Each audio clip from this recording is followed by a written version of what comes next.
ਵੱਡੀ ਖਬਰ ਤੁਹਾਨੂੰ ਦੱਸਦੀ ਏ ਮੁਫਤ ਚੋਣ ਵਾਅਦਿਆਂ ਤੇ ਸੁਪਰੀਮ ਕੋਰਟ ਦਾ ਫੈਸਲਾ ਜਿਹੜਾ ਅੱਜ ਆਣਾ ਸੀ।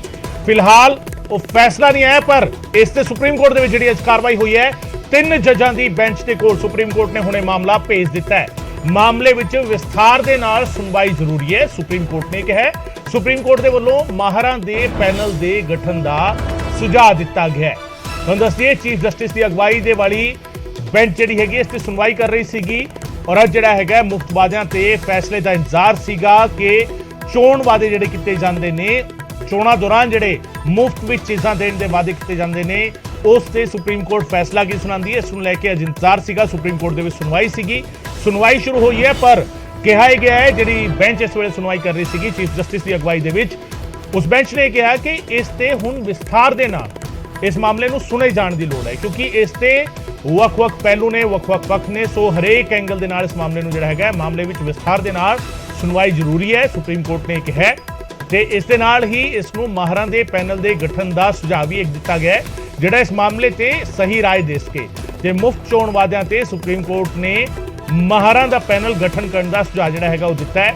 ਨਾਲ ਹੀ 3 ਜੱਜਾਂ ਦੀ ਬੈਂਚ ਦੇ ਕੋਲ ਵੀ ਇਹ ਫੈਸਲਾ ਜਿਹੜਾ ਹੈਗਾ ਉਹ ਭੇਜਿਆ ਗਿਆ। ਇਸ ਮਾਮਲੇ ਦੀ ਅੱਗੇ ਸੁਣਵਾਈ ਵੀ ਜਿਹੜੀ ਹੈਗੀ ਹੈ ਉਹ ਹੋਵੇਗੀ, ਜਾਰੀ ਰਹੇਗੀ। ਵਿਸਥਾਰ ਦੇ ਵਿੱਚ ਜਿਹੜਾ ਹੈਗਾ ਸੁਣਵਾਈ ਜਿਹੜੀ ਹੈਗੀ ਉਹ ਕੀਤੀ ਜਾਵੇਗੀ। मेरे सहयोगी सुशील पांडे साडे नाल इस वेले जुड़ रहे ने। सुशील, काफी इंतजार था इस बात का कि सुप्रीम कोर्ट क्या कहेगा आज इस पूरे मामले पर, क्योंकि काफी अहम मामला। लेकिन अभी सुप्रीम कोर्ट ने जो कहा, शुरुआती लाइन तो ये है कि विस्तार में अभी सुने जाने की जरूरत इस मामले को।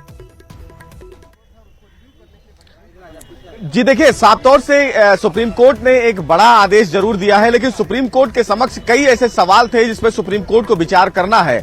जैसे कल्याणकारी योजनाओं में और फ्री में जो रेवड़ियां बांटने की तमाम राजनीतिक पार्टियां घोषणाएं करती हैं, उसमें अंतर क्या है। हालांकि सुप्रीम कोर्ट ने इस पूरे मामले में ये कहा है कि सुप्रीम कोर्ट के सामने सवाल ये है कि इस पूरे मामले में अदालत किस हद तक जा सकता है, उस मामले में कैसे आदेश जारी कर सकता है। इसीलिए सुप्रीम कोर्ट ने इस पूरे मामले को 3 जजों की बेंच को ट्रांसफर कर दिया है, जो इस पूरे मामले की आगे सुनवाई करेंगी। चूंकि चीफ जस्टिस एनबी रमन्ना का आज कार्यकाल का आखिरी दिन है, आज के बाद से वो रिटायर हो जाएंगे, इसीलिए अब जो फ्रीबीज का मामला है, इस पूरे मामले को उन्होंने 3 जजों को रेफर कर दिया है। लेकिन सुप्रीम कोर्ट ने एक बड़ी बात अपने फैसले में ये कही है कि इस पूरे मामले में जो कमेटी का रिकमेंडेशन उनके सामने आया था और ये कहा गया था कि उस पूरे मामले को लेकर एक कमेटी बनाई जाए, विशेषज्ञ कमेटी, जो इस पूरे मामले को देखे। हालांकि सुप्रीम कोर्ट ने यह कहा कि इस पूरे मामले में एक कमेटी अगर बनाई जाती है तो वो एक बेहतर कदम होगा, यानी कि ये तय है कि फ्रीबीज के मामले में जो कमेटी का रिकमेंडेशन आया था सुप्रीम कोर्ट के समक्ष, उस रिकमेंडेशन में आरबीआई के गवर्नर शामिल थे, नीति आयोग के अधिकारी शामिल थे, कुछ पॉलिटिकल पार्टी के जो प्रतिनिधि हैं उनको शामिल करने की बात कही गई थी, फाइनेंस कैबिनेट सेक्रेटरी को शामिल करने की बात कही गई थी।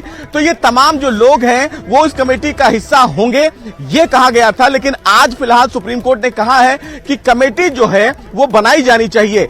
चूंकि अब मामला सुप्रीम कोर्ट के 3 जजों की बेंच को रेफर कर दिया गया है, तो उन तमाम पहलुओं को देखा जाएगा। लेकिन सुप्रीम कोर्ट ने अपने फैसले में एक बात और कही कि चुनाव आयोग के अधिकार को और सुदृढ़ और सजग बनाने की जरूरत है, यानी कि चुनाव आयोग को और ज्यादा अधिकार देने की आवश्यकता है। और ये फिलहाल सुप्रीम कोर्ट ने अपने फैसले में आज कहा है। अब 3 जजों की बेंच जो है उस पूरे मामले की सुनवाई करेगी और ये देखा जाएगा कि भविष्य में राजनीतिक पार्टियों के द्वारा जो घोषणाएं की जाती हैं फ्री में रेवड़ियां बांटने को लेकर, ऐसे में सुप्रीम कोर्ट क्या कुछ अहम आदेश जारी करता है। सुशील, जस्टिस हिमा कोहली, जस्टिस सीटी रवि कुमार और चीफ जस्टिस, उनकी अगुवाई वाली ये बेंच आज पहले ही सुनवाई कर रही थी।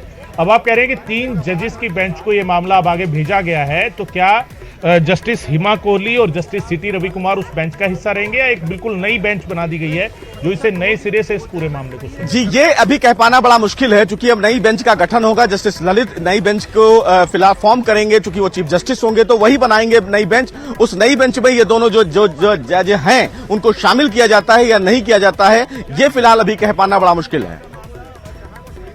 एक बात और सुशील, इसमें सुप्रीम कोर्ट की तरफ से कहा गया कि जो बालाजी जजमेंट की जो कॉम्प्लेक्सिटी है उसको समझने की जरूरत है, उसे एक बार फिर से उसे दोबारा से ध्यान दिए जाने की जरूरत है।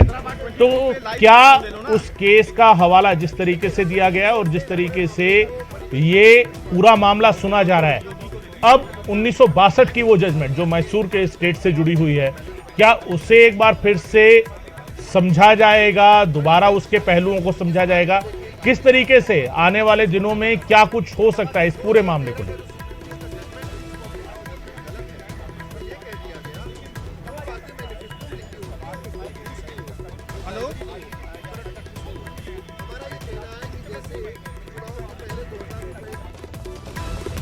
सुशील पांडे मेरे सहयोगी मेरे नाल जुड़े हुए ने और लगातार अपडेट्स हम दे रहे हैं, क्योंकि 3 जजां दी बेंच के कोल सुप्रीम कोर्ट ने भेजा है फैसला जिहड़ा हैगा हुण जावेगा, ये पूरा मामला जावेगा ते माहरां दा पैनल बनाया जावे। सुप्रीम कोर्ट ने कहा है कि एक बड़ी थिन लाइन हैगी है कि लोकां दी भलाई दे लई किहड़ी स्कीम हो सकदी है, लोक भलाई स्कीम ते मुफ्त विच कीते जाण वाले ऐलान, मुफ्त विच दित्ती जाण वालीआं सहूलतां, इन्हां दोवां दे विचाले जिहड़ी थिन लाइन हैगी, जिहड़ी बरीक जी लाइन हैगी, वो फर्क जिहड़ा हैगा वो डिफाइन करना बहुत औखा है ते ये अपने आप विच इस करके विस्तार दे विच सुनिया जाना चाहिए। सुप्रीम कोर्ट ने कहा कि मामला प्रॉपर तरीके सुनिया जाए, इसका हर एक एंगल समझा जाए, क्योंकि सियासी तरह कहंदियां ने कि असीं तां देखो जी लोकां दी भलाई लई सारे जिहड़ा हैगा मुफ्त वादे करदे ने, पर की वो वाकई लोकां दी भलाई लई कीते जाण वाली स्कीमां दे तहत उसनूं समझिया जाए ਜਾਂ ਫਿਰ ਇਸ ਨੂੰ ਜਿਹੜਾ ਹੈਗਾ ਚੋਣਵਾਦੇ ਸਮਝਿਆ ਜਾਵੇ। ਇਸ ਦੀ ਵਿਸਥਾਰ ਦੇ ਵਿੱਚ ਸੁਣਵਾਈ ਹੋਣੀ ਚਾਹੀਦੀ ਹੈ, ਮਾਹਰਾਂ ਦਾ ਪੈਨਲ ਬਣੇਗਾ ਔਰ 3 ਜੱਜਾਂ ਦੀ ਬੈਂਚ ਇਸ ਮਾਮਲੇ ਦੀ ਹੁਣ ਸੁਣਵਾਈ ਕਰੇ।